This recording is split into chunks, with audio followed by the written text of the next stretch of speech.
Well, here is an interesting thought. Remember all the freezing weather we had earlier this year?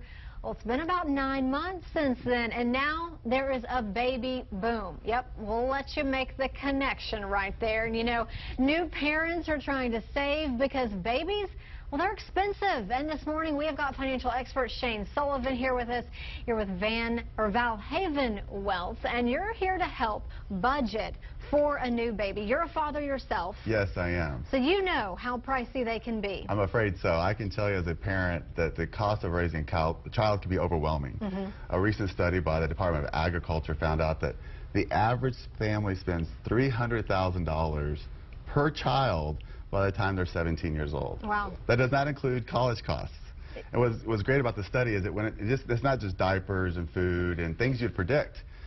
When your wife gets pregnant, you're going to end up buying a bigger house. There's a lot of other little expenses that you might not be thinking about. So it can be expensive and you want to prepare. Yeah, for sure. And, you know, man, $300,000, that is a crazy amount. I'm sure there's a lot of people sitting out there saying, you know, the timing isn't right, we just haven't saved enough, but sometimes it just happens. Well, you know what I'll say, even if you're just thinking about having a family, you can get started now preparing. We put together about 3 ideas that I think anybody who's either pregnant now or thinking about raising their family can get started with. All right. 1, start a baby budget. Of course, that sounds like a broken record because I love budgets.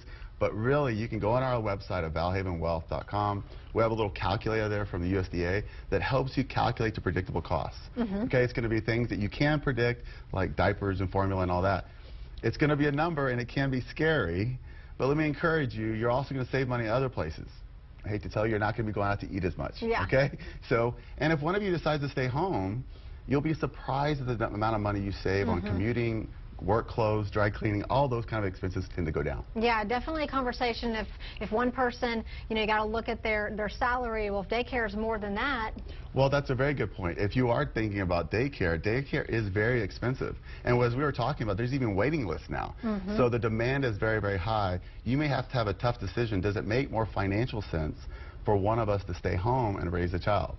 Now, obviously, that's not just a financial decision, you know, but if you do decide to think about it, if you're thinking that way, I would encourage families to start test running it and try to live on one of the paychecks and just to make some tough budget decisions. That's a good idea. Have we already jumped? You said number 1. Have we jumped ahead to number 2 yet? Well, I would say that's number 2. I think you brought up a great point. And then 3, I always encourage people to save cash.